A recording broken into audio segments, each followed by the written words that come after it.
नमस्कार दोस्तों, स्वागत है आप सभी का आपके अपने YouTube वीडियो में जिसका नाम है बोर्ड परीक्षा। आज हम लोग बात करेंगे कक्षा 12 के NCERT मैथमेटिक्स सोल्यूशन की।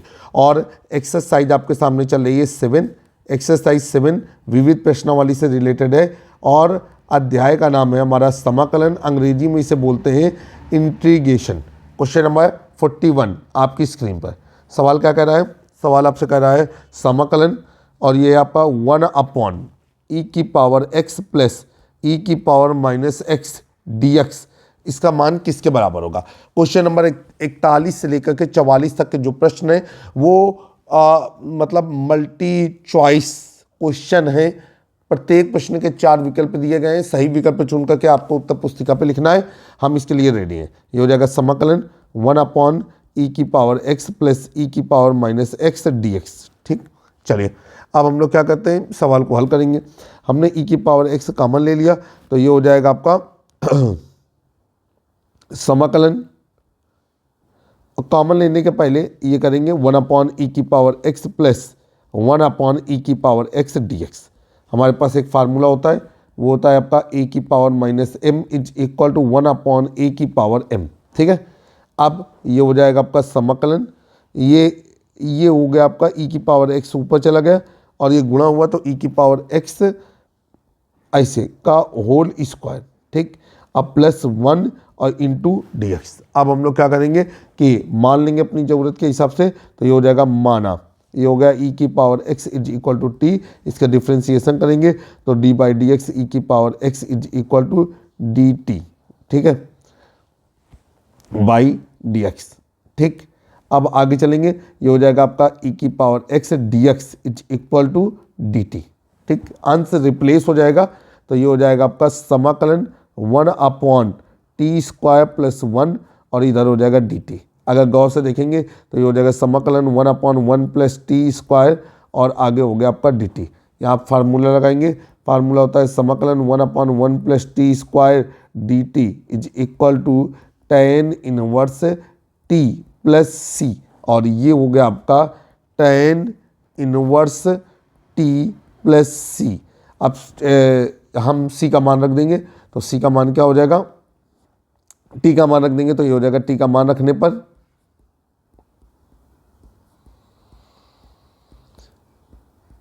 अब t का मान रखेंगे तो ये हो जाएगा आपका tan इनवर्स और t का मान हो गया आपका e की पावर x अब प्लस c।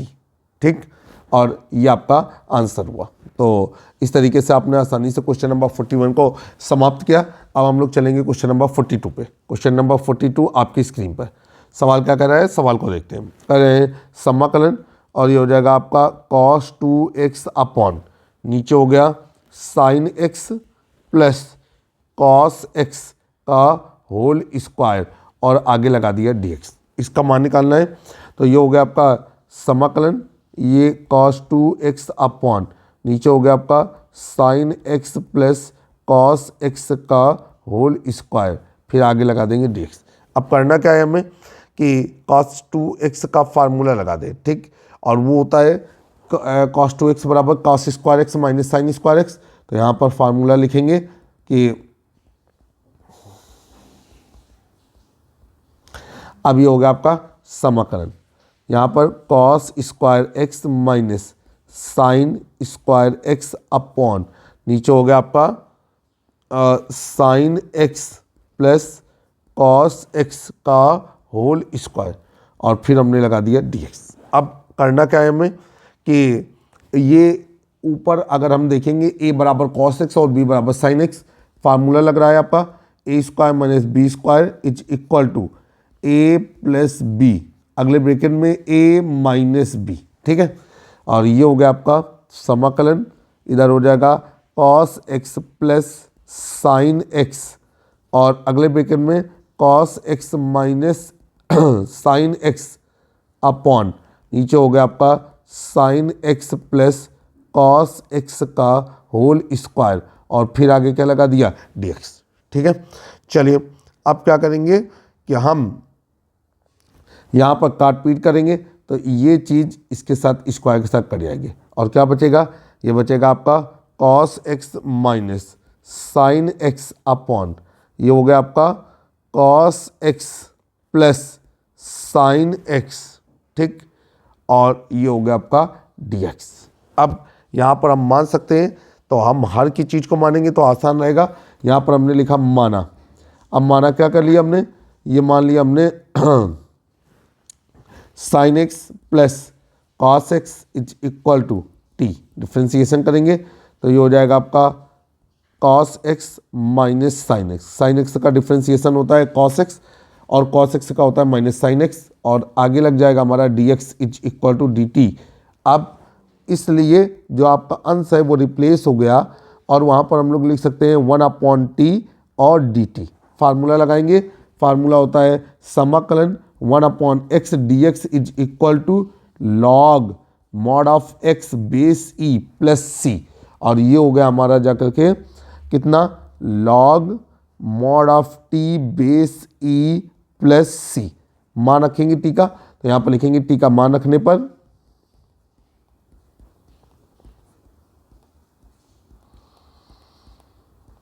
और जब t का मान रखेंगे तो ये हो जाएगा आपका log, और t की वैल्यू कितनी है, ये है आपका sine x plus cos x base e plus c. ये आपका आंसर हुआ। इंजॉयफुल तरीके से सवाल सीखिए, हमेशा फार्मूलों का रिवीजन करते रहें। फार्मूले बहुत ही ज़्यादा ज़रूरी होते हैं, और जब आप फार्मूलों का लगातार रिवीजन करेंगे निश्चित ही आप देखेंगे कि आपको कोई समस्या होने वाली नहीं है। क्वेश्चन नंबर 43 स्क्रीन पर। क्वेश्चन नंबर 43 क्या कह रहा है सवाल में, ये कह रहा है आपका कि यदि f of a plus B minus X is equal to f of x, तब समाकलन a lower limit a upper limit b x f of x का मान क्या होगा। चलिए भाई, हम रेडी हैं सवाल को हल करने के लिए। कैसे क्या करना है जा देखते हैं। यहां पर हम लोग क्या करेंगे कि लिखेंगे कि माना, इस पूरे पद को आप आई मान लेंगे, समाकलन lower limit a upper limit b x f of x dx, ठीक है। यहाँ पर एक शब्द और बढ़ाना पड़ेगा, dx रहा जा रहा है, ये हो गया आपका dx, ठीक। अब देखिए, अब निश्चित समाकलन के जो प्रगुण होते हैं उनका इस्तेमाल करेंगे, तो ये क्या हो जाएगा आपका, ये हो जाएगा आपका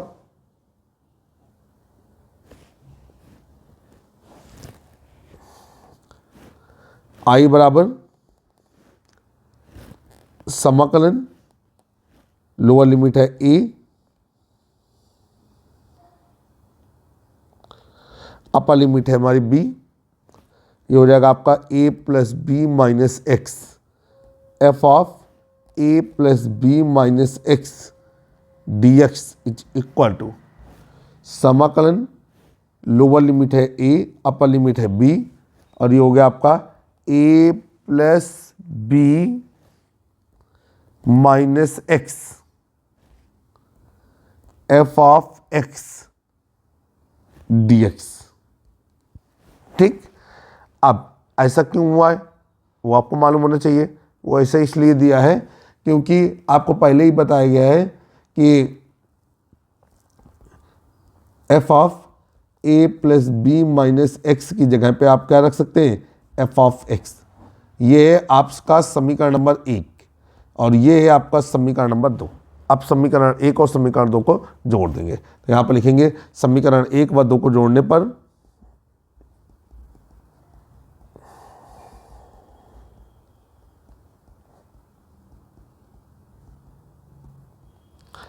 जब समीकरण 1 और 2 को जोड़ेंगे तो ये हो जाएगा आपका i धन i बराबर, और ये क्या हो जाएगा आपका, ये हो जाएगा इधर जुड़ेगा तो हो जाएगा लोअर लिमिट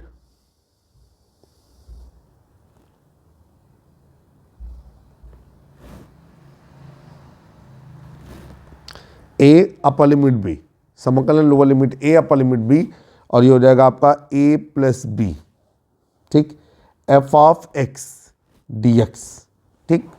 अब हम लोग क्या करेंगे कि यहाँ से two I is equal to समाकलन lower limit A upper limit B, और ये हो गया आपका a plus B F of x D X. A plus B बाहर आ जाएगा और यहाँ पर हो जाएगा आपका i बराबर a plus B by two. इसके बाद समाकलन ये हो गया आपका a से b F of x D X, ठीक, और ये आपका आंसर हो गया। तो आपसे ये पूछा गया था कि जो आपको पद दिया गया है कौन सा, समाकलन a से b lower limit A upper limit B X F of x D X का मान दिए गए चार विकल्पों में से किसके समान होगा, तो उत्तर आपका ही आ रहा है। उम्मीद है कि सवाल आपको अच्छी तरीके से समझ में आया है। क्वेश्चन नंबर अब आया हमारे सामने 44। क्वेश्चन नंबर 44 को सॉल्व करेंगे।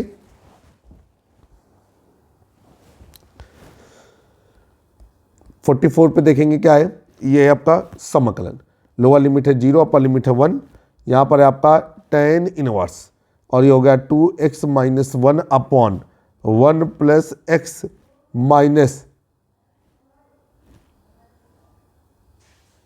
एक्स स्क्वायर, और यहाँ पर लिखेंगे dx। इसका मान निकालना है हमको। चलिए कैसे क्या करना है सुनिए। सबसे पहले तो हम लिखेंगे माना, ये पूरा पद आप आई मान लेंगे, लोअर लिमिट है 0 अपर लिमिट है 1, यहाँ पर हो गया आपका tan inverse 2x minus 1 upon 1 plus x minus x square, और फिर लग गया dx। अब यहाँ पर क्या हो जाएगा, सेटिंग करेंगे, ये हो गया आपका i बराबर लोअर लिमिट 0 अपर लिमिट 1, ये हो जाएगा आपका tan इनवर्स, अब x plus x minus 1 upon नीचे हो गया आपका 1 माइनस एक्स, ठीक, और ये हो गया आपका x माइनस 1। मतलब हर और अंश के पदों में थोड़ा सा परिवर्तन करते हुए सेटिंग बनाई, ठीक। अब ये हो गया आपका ऐसे, और यहाँ पर आ गया dx। चलिए अब यहाँ पर सवाल को हल करेंगे, तो ये हो जाएगा आपका i बराबर लोअर लिमिट 0 अपर लिमिट 1, यहाँ पर हो गया आपका एक फार्मूला होता है, वो फार्मूला अगर हम यहाँ पर इस तरीके से देखें तो फार्मूला बन रहा है, तो ये हो जाएगा आपका tan इनवर्स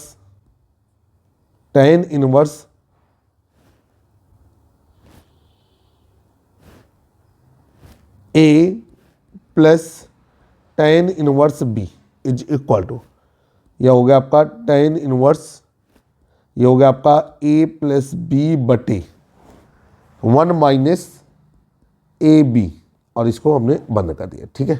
चलिए आगे चलते हैं। अब ये हो गया आपका tan inverse x minus tan inverse 1 minus x, और इसको बंद कर दिया और आगे लगाया dx। अब यहाँ पर क्या हो जाएगा कि थोड़ा हम और बेहतर करेंगे तो हमारे पास कुछ नई चीज़ें आएंगी। जैसे हम इसको समीकरण नंबर क्या कर लें 1, और इसके बाद निश्चित समाकलन प्रगुण का इस्तेमाल करते हुए काम करेंगे। तो हमारे पास एक फार्मूला होता है निश्चित समाकलन के प्रगुण का, लोअर लिमिट 0 अपर लिमिट 1, ये हो गया आपका f of x D x is equal to lower limit 0 upper limit a, ये हो गया f of a minus x, और इधर लगा दिया हमने डी एक्स। चलिए ये हो जाएगा आपका आई बराबर समाकलन 0 से 1, यहाँ पर आ गया आपका tan inverse 1 minus x minus tan inverse, और ये हो गया आपका 1 माइनस एक्स, ये, और इसके बाद हमने ये वाला ब्रैकेट बंद कर दिया और आगे लगाया हमने dx, ठीक। अब यहाँ से फिर से देखते हैं ये क्या हो गया, जब एडजस्टमेंट किया तो i बराबर हो गया लोअर लिमिट 0 अपर लिमिट 1, और ये tan inverse 1 minus x minus tan inverse, अब ये हो गया आपका x, और ये बंद कर दिया और यहाँ पर लगा दिया dx। अब ये हो गया समीकरण नंबर 2। समीकरण 1 और 2 को जोड़ेंगे। ऐसे सवाल आप पहले भी हमारे साथ कर चुके हैं, तो यहाँ पर लिखेंगे समीकरण 1 व 2 को जोड़ने पर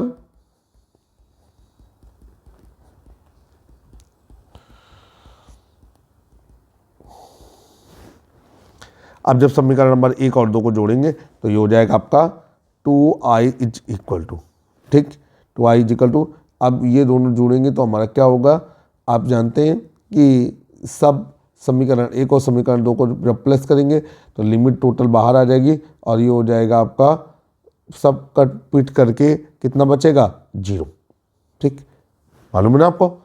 तो जब सब कट पिट करके 0 बचेगा तो यहाँ पर हम लोग 0 लिखेंगे। कैसे, ये 0 से 1 बाहर कर लेंगे, tan इनवर्स x से tan इनवर्स x कट गया, minus tan inverse 1 minus x से tan inverse 1 minus x cut गया, यहाँ पर आ गया आपका i बराबर 0/2 और i बराबर हो गया आपका 0। वैसे नियमता आप समीकरण 1 और समीकरण 2 को जोड़ते हुए सवाल को हल करेंगे। ये आपका आंसर है कि जो आपको समाकलन दिया गया था उस समाकलन का मान शून्य है। उम्मीद है कि सवाल आपको पसंद आया होगा और हल करने के तरीके भी आपको समझ में आएंगे। जल्द ही एक नए वीडियो फिर से मुलाकात करेंगे, तब तक जुड़े रहें आप अपने YouTube चैनल से जिसका नाम है बोर्ड परीक्षा। कक्षा 9, 10, 11, 12 के मैथमेटिक्स के सॉल्यूशन के लिए हमारे YouTube चैनल को सब्सक्राइब करना ना भूलें। अगर चैनल पसंद आए तो अपने दोस्तों को भी हमारे चैनल के बारे में बताएं। आपके द्वारा दिए गए लाइक, व्यू, सब्सक्राइब, कमेंट और शेयर ही हमारी एनर्जी का राज है, जो हमें आपके लिए काम करने के लिए प्रेरित करता है और हमें हर तरीके से मजबूत बनाता है। जय हिंद, जय भारत।